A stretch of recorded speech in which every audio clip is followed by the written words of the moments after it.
How to mark locations on Google Maps. Hi everyone, I'm here to assist you today without any delay. Let's jump right in. First, open Google Maps on your device. Make sure you're logged into your account.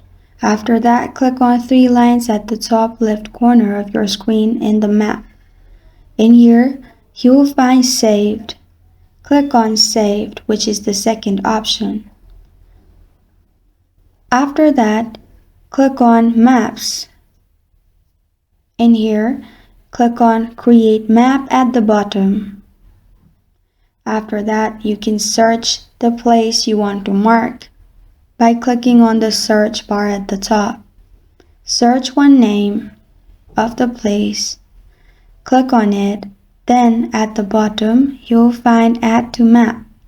Before that, if you want to edit, you can click on the name and edit its name and save it.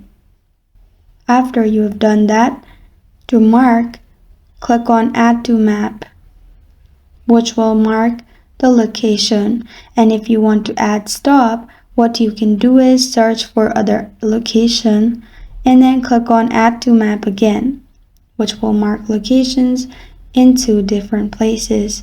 This is how to mark locations on Google Maps.